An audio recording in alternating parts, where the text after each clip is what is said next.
प्रज्ञा, मैं आपको रोक रहा हूं। प्रज्ञा भूषण जी मेरे साथ जुड़ रही हैं, सुप्रीम कोर्ट के वरिष्ठ अधिवक्ता हैं। जरा इनका नजरिया भी समझ लें, क्योंकि जो कानूनी दांवपेच है ये बेहतर तरीके से समझा पाएंगी।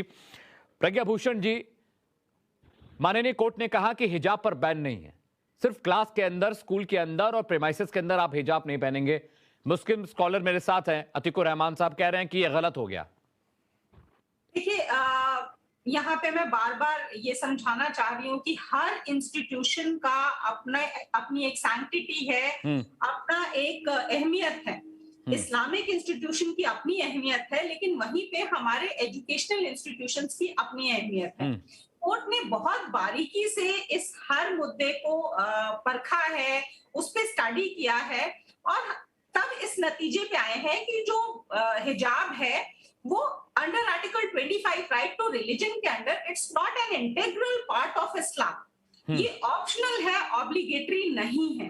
तो जहां पे ऑप्शनल चीज है, अगर आप उसे जबरदस्ती इंस्टीट्यूशन में, दूसरे इंस्टीट्यूशन में लाने की कोशिश करते हैं और आप ये साबित करना चाहते हैं कि ये ऑब्लिगेटरी है, कंपल्सरी है इस्लाम में, तो ऐसे में जो बाकी मुस्लिम महिलाएं हैं जो हिजाब नहीं पहनती हैं, जिनके पास ऑप्शन है नहीं पहनने का, आप उनके ऊपर भी एक जबरदस्ती एक नए ट्रेडिशन को थोपना चाह रहे हैं कि उन्हें भी फिर पहनना पड़ जाएगा। तो ये चीज डिफाइन करनी बहुत जरूरी थी कि ये ऑब्लिगेटरी है या ऑप्शनल है। अगर ये ऑप्शनल है तो फिर आते हैं कि ये आर्टिकल 25 में आपका राइट टू रिलीजन के अंडर नहीं आता है। This is under right to expression under article 19(1)(a। तो 19(1)(a की जब हम बात करते हैं तो that is superimposed by, मतलब that is held by article 19(1)(2। यानी कि उसमें अगर स्टेट को ये लगता है, सरकार को ये लगता है कि हमें डिसिप्लिन मेंटेन करने के लिए, सोसाइटी में समन्वय बनाए रखने के लिए अगर हमें कुछ रेस्ट्रिक्शंस लगानी है तो वो लगाई जानी चाहिए। ठीक है प्रज्ञा भूषण जी, आप साथ रहिएगा। अतीकुर रहमान बहुत नाराज हो रहे थे जब प्रज्ञा बता रही थी, जब चारू प्रज्ञा कह रही थी। रहमान साहब ये बताइए, कानून से ऊपर हैं आप क्या? अभी प्रज्ञा भूषण वरिष्ठ अधिवक्ता है, इन्होंने जो बातें कही क्या ऐसे इत्तेफाक नहीं रखते हैं? मुझे हाँ या ना में बताइए, उन्होंने गलत बातें कही क्या? नहीं, भूषण जी जो कह रही है बिल्कुल सही कह रही है। और तो दिक्कत किस बात की है फिर? देखिए, फ्रीडम ऑफ चॉइस के ऊपर हमारी लड़ाई थी। मैंने शुरू से कहा था कि इंटरप्रिटेशन का जहां तक के मामला है, हिजाब is a matter of interpretation as far as the religion and Quran is concern. यहाँ पर हम आर्ग्यू कर रहे हैं फ्रीडम ऑफ चॉइस। अगर 6 बच्चियां 90 में से 90 गर्ल्स में से 6 बच्चियां अगर फ्रीडम ऑफ चॉइस अप्लाई करना चाहती है, तो क्या संविधान और हमारी सरकारों के दिल इतने छोटे हो गए? रहमान साहब, आज 6 बच्चियां कर रही हैं, कल 6000 करेंगी। आज 6 बच्चियों के लिए आप तरफदारी कर रहे हैं सर, कल 6000 बच्चियां करेंगी। कॉलेज पढ़ाई का है, इलाका है, जगह है कि वहां पर राजनीति करेंगे। फिर बच्चे पढ़ेंगे क्या? उनमें दोस्ती कैसे होगी? उनमें कैसे रिश्ते बेहतर होंगे? वो कहेंगे हम हिंदू हैं, वो कहेंगे हम मुसलमान हैं, वो कहेंगे हम हिजाब में आते हैं, वो कहेंगे हम भगवा में आते हैं। तो पढ़ाई रही कहां फिर कॉलेज के प्रीमाइसेस में? आज तक नहीं हुआ। 70 साल में ये कंट्रोवर्सी कभी नहीं हुई। तो वही तो बात है, तो नई शुरुआत क्यों हुई है आखिर? ये नई शुरुआत है। देखिए, आपको अगर याद होगा दिसंबर 2021 लड़कियां हिजाब पहनकर नहीं आती थी कॉलेज। ठीक है रहमान साहब, चारू प्रज्ञा को भी सुन लेते हैं। जब आप वो बोल रहे थे आप, तो वो बोल नहीं रही थी, बीच में चुप थी। चारू प्रज्ञा प्लीज ऐड ऑन। जी देखिए, यही बच्चियां दिसंबर 2021 में हिजाब पहनकर नहीं आ रही थी कॉलेज में। यही लड़कियों के फोटोज अगर आप देखेंगे, वो रेस्टोरेंट जा रही हैं, वो दोस्तों के साथ आइसक्रीम खा रही है, उन्हें हिजाब नहीं पहनना, हिजाब पहन के केवल कॉलेज आना है। तो इससे पता चलता है कि लड़कियों को भड़काया गया है, चाहे वो पीएफआई हो, चाहे वो सुन्नी हो, उन्होंने इन लड़कियों का इस्तेमाल किया है अपने फायदे के लिए। और इसके लिए हमको आवाज उठानी चाहिए। अच्छा है कि हाई कोर्ट ने अच्छे तरीके से रिलीजियस स्कॉलर से भी बात करी है, रिलीजियस टेक्स्ट को भी पढ़ा है और उसके बाद ये निर्णय दिया है। आप देखिए, इसमें ये दिखाया जाता है कि रिलीजियस प्रैक्टिस करने की जगह आपका स्कूल या कॉलेज नहीं होता, वहां पर आप केवल पढ़ने आते हैं, सब समान होते हैं। ठीक है, रुक कर लेते हैं, फिर मैं आपका जवाब लूंगा। इस बीच कर्नाटक के यादगिरी में छात्राओं ने बॉयकॉट किया है। हाईकोर्ट के फैसले के बाद ये बॉयकॉट किया गया है। छात्राएं कह रही हैं कि परिजनों से बात करने के बाद वो आगे का फैसला करेंगी। बड़ी खबर आपको बता रहे हैं, कर्नाटक हाईकोर्ट के फैसले के बाद यादगिरी में जो महिला स्टूडेंट्स हैं, छात्राएं हैं, उन्होंने बायकॉट किया। उन्होंने कहा कि हाईकोर्ट के फैसले का बायकॉट करती हैं, हाईकोर्ट के फैसले को नहीं मानती हैं और परिजनों से बात करने के बाद आगे का फैसला लेंगी। प्रज्ञा भूषण मेरे साथ सुप्रीम कोर्ट की वरिष्ठ अधिवक्ता हैं। प्रज्ञा भूषण, ये बताइए कोर्ट के फैसले का जिस तरह से मजाक उड़ रहा है, हर संगठन ये कह रहा है कोर्ट की बात नहीं मानते हैं, कोर्ट की नहीं सुनते हैं, कोर्ट गलत कर रहा है, कोर्ट ने ये फैसला कैसे दे दिया, कोर्ट हमारे बारे में राय कैसे बना सकता है। तो राय शुमारी करेगा कौन अगर अदालत नहीं करेगी तो? बिल्कुल, आज सुबह भी मैं एक महिला एक्टिविस्ट थी, उनको सुन रही थी और वो बार बार ये कह रही थी कि कॉन्स्टिट्यूशन से इतर कॉन्स्टिट्यूशन को साइड में रख करके और ये चीजें मान लेनी चाहिए। लेकिन हम सबको ये समझना है कि जो हमारा देश है वो सेक्युलर देश है।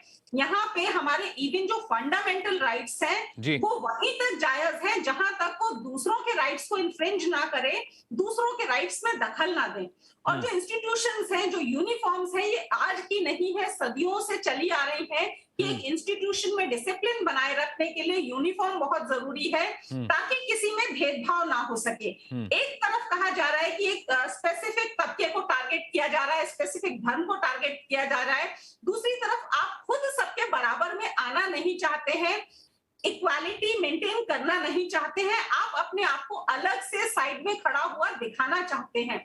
तो एक इंस्टीट्यूशन की बात नहीं है, यहाँ पे एक इंस्टीट्यूशन से खड़े होके ये किसी भी लेवल तक जा सकता है। अगर हमारी आर्मी में, हमारे आर्म फोर्सेस में एक यूनिफॉर्म पहनना प्रिस्क्राइब है कि यही यूनिफॉर्म पहनी जाएगी, कल से वहां पे भी कहेंगे कि हमें तो अपने अलग अलग तरह के अपने धर्म के हिसाब से यूनिफॉर्म्स पहननी है। तो ऐसा होगा तो देश एक कैसे बिल्कुल देश ये कैसे होगा? अतीकुर रहमान साहब मेरे साथ है। अतीकुर रहमान साहब ये बताइए, अगर बॉर्डर पर एक सैनिक हिजाब में जाए, एक सैनिक भगवा में जाए, तो जंग किससे लड़ेंगे? अगर एक रूपता नहीं होगी, एक जैसे दिखाई नहीं देंगे, तो देश एक कैसे होगा? और ये शुरुआत अगर कॉलेज से हो जाए तो बाकी समाज का क्या ही होगा फिर? देखिए, दो इंपॉर्टेंट पॉइंट मैं आपके मद्देनजर रखना चाहता हूं यहाँ पर कि यहाँ पर किसी ने भी यूनिफॉर्मिटी से इनकार नहीं किया।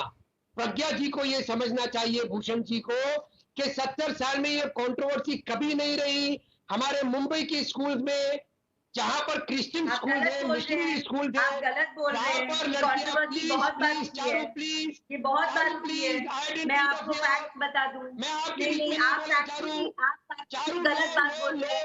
अमित जी, ये बात गलत है। मैं मैं कोर्ट की डेट्स के साथ बताना चाहती हूँ, कोर्ट की डेट्स के साथ बताना चाहती हूँ। एक मिनट सुन लीजिए रहमान साहब, सुन लीजिए। आप फैक्चुअली गलत बात बोल रहे हैं। अमित जी, मुझे की अनुमति दीजिए, मैं इनको डेट्स के साथ बताना चाहती हूँ। कॉन्ट्रोवर्सी कितनी बार होती है और उसका नतीजा क्या रहा है। आप दर्शकों को अमित जी जरा एक बार इनकी करिए और मैं डेट्स के साथ बताऊंगी। रहमान साहब, चारू प्रज्ञा जी उनको जवाब दे ले दीजिए। अतीकुर रहमान साहब, आप जवाब पूरा कीजिए, फिर मैं चारू प्रज्ञा के पास जाऊंगा। ठीक है अतीक साहब, बोलिए, बात पूरी करिए, बोलिए।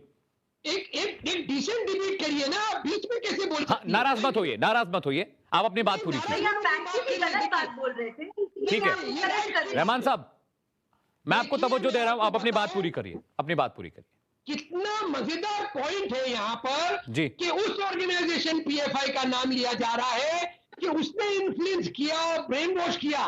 ये इंटरेस्टिंग है कि पीएफआई का इन्फ्लुएंस तो देखिए कितना है। 6 लड़कियों को इन्फ्लुएंस कर पाए, 90 लड़कियों में से।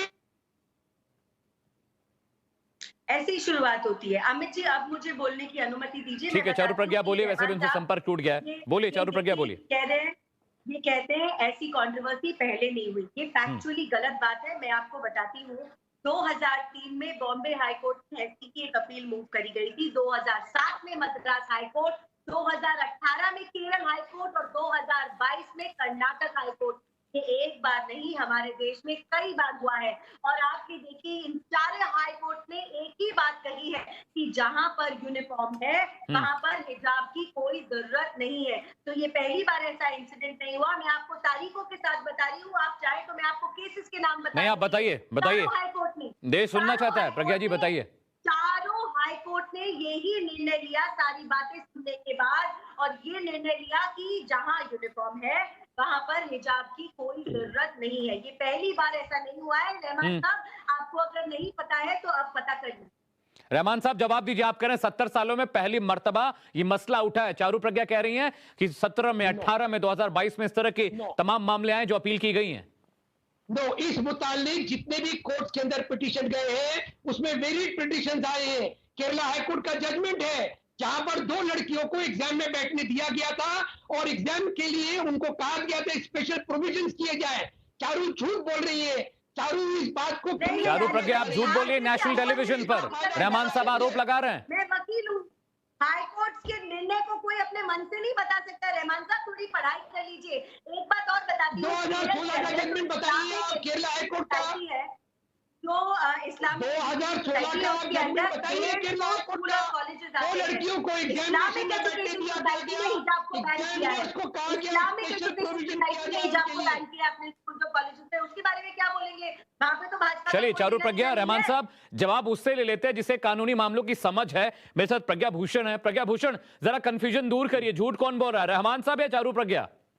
देखिए रहमान साहब, इस तरह के मामले भी आते रहे हैं और अभी भी आए हैं। और सबसे बड़ी बात है, ये सिर्फ एक धर्म विशेष के लिए नहीं आए हैं। आपको समझना होगा, सबरीमाला का भी जजमेंट आया है, अभी रिसेंट में आया है, और अब ये हिजाब के लिए आया है। तो कोई भी जजमेंट जो है वो इस बेसिस पे नहीं लिया जाता है कि वो किस धर्म के लिए है। जब कोर्ट में मामला आता है तो वो इस बेसिस पे लिए जाता है कि क्या जो सबरीमाला में इनफैक्ट जो ऑनरेबल सुप्रीम कोर्ट का जजमेंट था कि क्या ये कॉन्स्टिट्यूशनल मोरालिटी पे आता है या नहीं, या इंडिविजुअल डिग्निटी पे बेस करता है कि नहीं, और उसके बेसिस पे ये सारा जजमेंट लिया जाता है। और यहाँ पे कॉन्स्टिट्यूशनल मोरालिटी और इंडिविजुअल डिग्निटी की जब बात करते हैं तो धर्म की कुछ प्रथाएं जो है वो स्पेसिफिकली धर्म जो है आपके पर्सनल व्यूज के लिए है, आपका एक निजी मामला है। पब्लिक लाइफ में आप उसको किस लेवल तक प्रैक्टिस कर सकते हैं और उसमें पब्लिक जो डिग्निटी है, जो मोरालिटी है, या फिर आपका जो डिसिप्लिन है वो इन्फ्रिंज अगर नहीं हो रहा है, तो ये भी कोर्ट को ही देखना है। बिकॉज जो ऑनरेबल कोर्ट्स है उनकी जिम्मेदारी है सोसाइटी में लॉ एंड ऑर्डर में। ठीक है प्रज्ञा भूषण, चारू प्रज्ञा, मेरा सवाल